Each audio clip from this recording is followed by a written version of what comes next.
Hello everybody, I'm Swan101, and today is finally the day that I get to express my thoughts and opinions on Halo Infinite Season 3 Echoes Within. So, it really has been a fun journey, and a little bit rough around the edges from the start, but it comes out on top, honestly. And I really did love it from start to finish. So, only a couple of weeks, but like 2 or 3 weeks until Season 4 drops. So, let's dive straight into it. So, let's talk about the Battle Pass. So, the Battle Pass, I really do like it. I think it's probably a more decent Battle Pass than the previous two. So, obviously, it's still focused on the Mark 7, which I still really disliked, but I don't mind it. But obviously for the new core, for the Mirage, it's pretty sick. I really do like it. Got some good things, some bad things, but also there's some improvements here and there for the Battle Pass. So let's move on to the story. The story, it is a massive step up. I really do like it a lot. It has more intention, more depth, has literally a lot of things that a lot of the fans have been asking for a better narration for a season. Because comparing it with Season 2, it did have a hype from the start, but obviously during the mid of it, it just really wasn't a fucking improvement. It was just like a lackluster, didn't really move on, and really didn't hype up the story. But Season 3 just nailed it out of the park. I really do like it a lot. I get to see the drones from the cutscene. I really fucking love that. And we get to see what the Banished AI Aratus literally were originally planning. So, obviously, seeing him infecting the network, hacking into a lot of Spartans, and just literally making them like zombies. So, it's a massive fucking hype, and I loved it. I really do fucking loved it. So, I'm honestly very excited for Season 4 and see what that could actually do. So, yeah, the story, loved it. A massive step up. And I really congrats the animators for literally creating a better animation. Because obviously seeing it for the in-game cutscene, kind of a bit janky, but still, it's actually pretty fine. I really don't mind it. So, let's move on to the weapon and the new equipment. So the bandit rifle, it's still kind of a bit of a dog shit weapon, to be honest. Because if it's literally a lot better, if it didn't have so much recoil, the gun would have been a lot better. Because obviously, once you fight it with an assault rifle, psychic, battle rifle, you already know what gun is gonna kick the bandit's ass so fucking much. So it has some good uses for it. But at the same time, you're literally vulnerable. Because even some people were kind of a bit complaining that you literally can't de-scope. And I do agree that it's literally the first gun to have a non-de-scope functionality. But obviously it doesn't really save you enough. Because obviously once you aim, your recoil just like cranks up to 11. And you really can't fucking aim. So I obviously don't aim. I just use it like a Halo Reach DMR. Just literally focus your shots and just literally don't span it.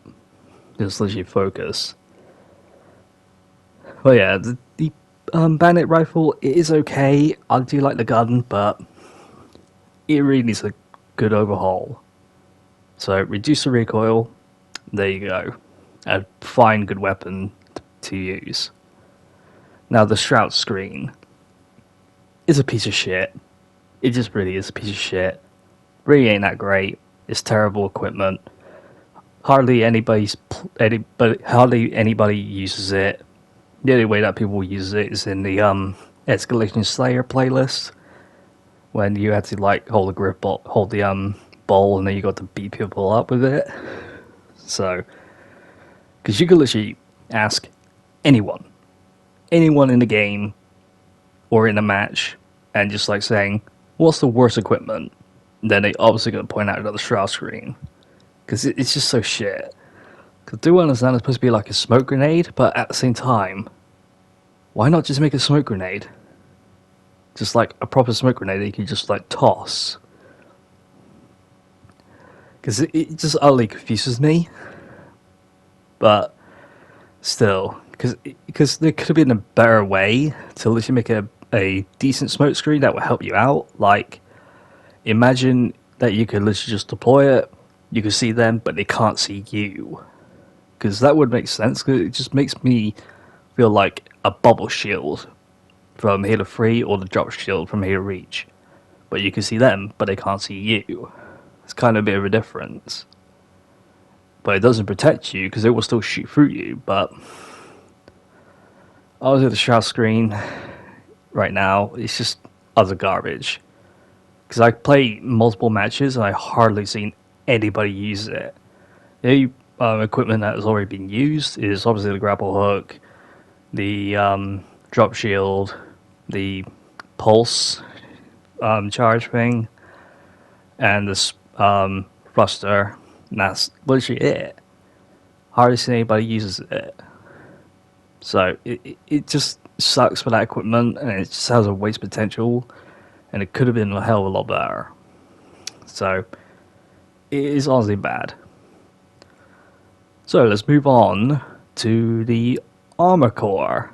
So we got two armor cores, but I've already shown you the fracture core. So if you want to take a look at that fracture core, go onto my fraction video channel, go to my fraction video, and you would literally see what it actually looks like.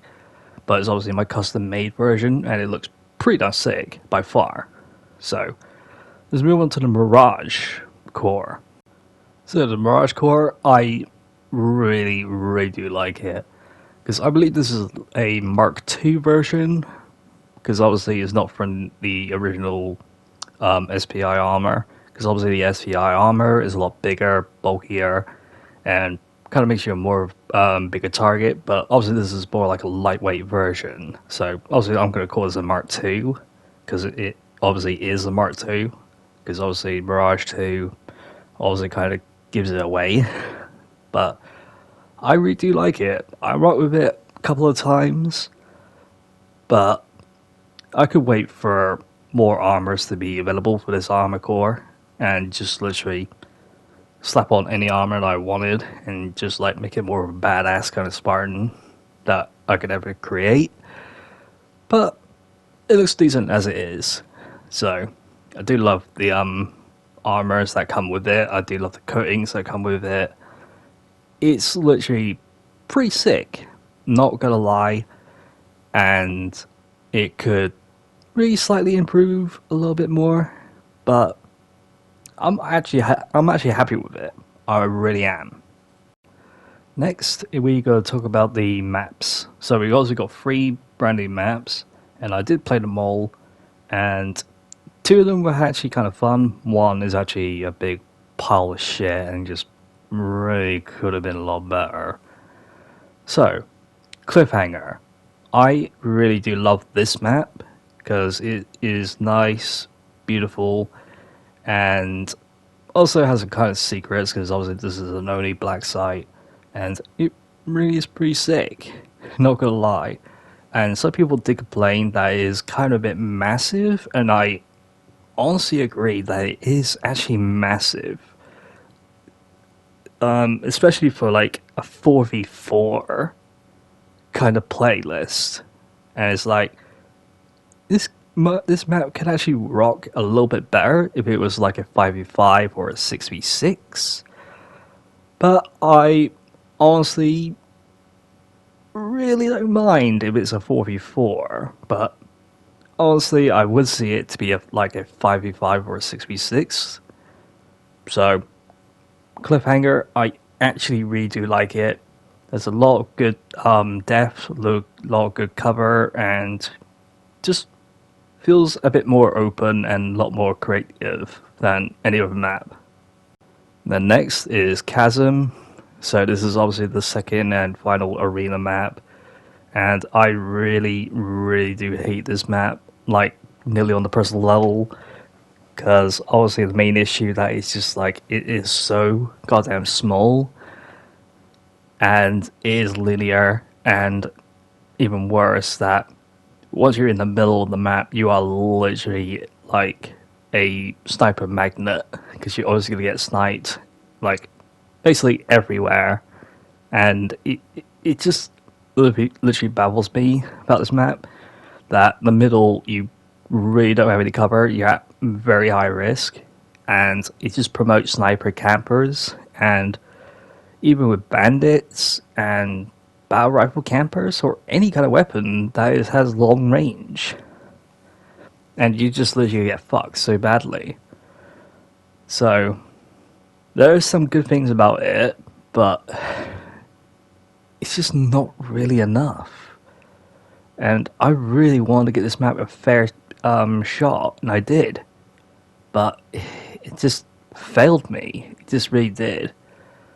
Because there's a lot of campy spots. It's just like people just don't move. All they do is just stay on the ledges on one of the sides, and they just like don't move. Even if it's an objective game type, they don't move. They refuse to go anywhere. It's just literally a clusterfuck. So, Chasm is honestly the worst map ever. And last but certainly not least, Oasis, the big team battle map. And I really, really do love this map. It is so sick, it's cool, has a good uniqueness to it, has a good atmosphere, and also it's literally a lot better than some of the maps. But I also can't think of the top of my head. But this map is actually pretty sick, and I really do love it because I love seeing the forerunner structures just like at the background, and just going to a UNSC research facility. So, what's the bad thing about this map? Well, mainly the main problem is obviously inside the facility, that people would just literally either camp there or just let you hide away from vehicles, because obviously this is supposed to be a vehicle focused kind of map. But also when this building is standing, it can be incredibly frustrating, especially when you put vehicles in this structure. You're obviously going to be targeted by people that will camp with rocket launchers, or just literally hiding camo, or use overshield, or basically anything that is like explosive or power damage kind of weapon. So it kind of sucks, but honestly the rest of it is actually pretty enjoyable, and I really do love it a lot. It has nice big open areas. There's some areas that you are going to take risks, and that gives us a good amount of reward, but at least you get cover with it. Unlike Chasm, you just like, no, I'm not going in the middle of the map, I'm just gonna fucking camp on the sides and refuse to play the game. But obviously for this map, this one makes a lot more sense, because at least you have to put some risk into it, instead of just like camp for no reason. So Oasis is actually a pretty fun big team battle map. I really wish there could be more big team battle maps in the future, and I really do hope for that to come. So yeah, that's all for the 3 maps. Originally there's supposed to be a 4th map, which is a Halo 5 map remake, and I can't really remember that fucking goddamn map. But it wasn't ready, so obviously it's going to be available in early Season 4. So my theory is going to be either a couple of days early or a few hours early. So I don't know, but it's a theory for that map. But yeah, also with the events, I did talk about them in their respective videos, and I really do like them a lot. So if you want to watch them, go and take a look, because you won't be disappointed, because I did have a lot of fun playing all the events that are available in the game, and just like grinding the shit out of it, and just literally have so much fun. Just really do. So yeah, there are some fixes and some improvements, but obviously more room for improvement, more things to literally get fixed up. So yeah, obviously I did have some issues, like obviously when the narrative event starts, there's literally a error that once you complete a challenge, it doesn't really track. So obviously you have to like wait for a few hours, because I obviously did that because like I know it's gonna have that problem, so I'm just gonna like wait for an hour or two until they actually fix it, and then go and play. But yeah, so what are my entire thoughts? I do love the story. It's a nice improvement from Season 2. The bandit rifle could have been improved a little bit more. The strat screen, it could have been a hell of a lot different and a lot better. The maps are okay. They're a lot fun to play, except for a chasm, which really needs a massive overhaul for the middle of the map, because you're just way too exposed. The Battle Pass, do love it. I do love it. And I grinded my ass on it, so I managed to get that over and done with. Because I believe I was like a 1 month in when I beat the whole Battle Pass, I think. I'm not entirely sure, because I was grinding so fucking much. And for the events, I really do like the events, and I do love the challenges that you don't get forced to play a specific mode or specific playlist that you are needed to do. All you have to do is just like kill a bunch of players with an assault rifle or battle rifle or commando or any of the weapons that also gives you a category that you needed to do. Some basic things that are easy to do and simple. So I'm actually happy with that, with the challenge system being a lot of improvement.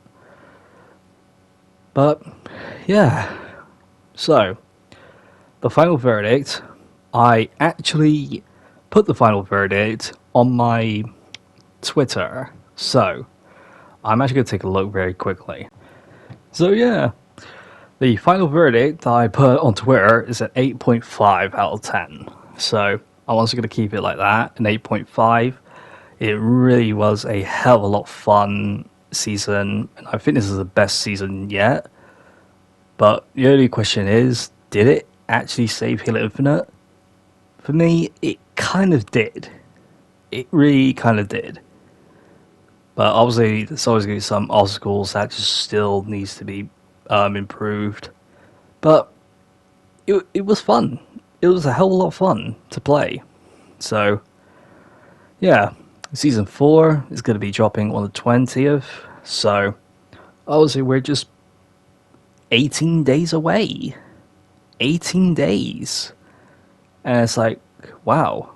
Well, obviously, by the time I upload videos, I could be 17 or even like lower. So, because I was been incredibly busy making a Call of Duty video that was just fucking happening, and it's like, yeah, Call of Duty is gonna have so many problems, but hey, what can you do? But yeah, if you guys enjoyed the video, make sure you drop a like, subscribe to my channel, it really helps me out a lot. And what do you think about Season 3? Did you enjoy it? Did you like it? Did you not? Somewhere in between? Let me know in the comments below. And what do you think about Season 4? You think it's actually going to be the same? Or better? Or worse? So yeah. Thank you guys. And as always, I'll see you guys in the next video. Take care, everyone. Bye bye.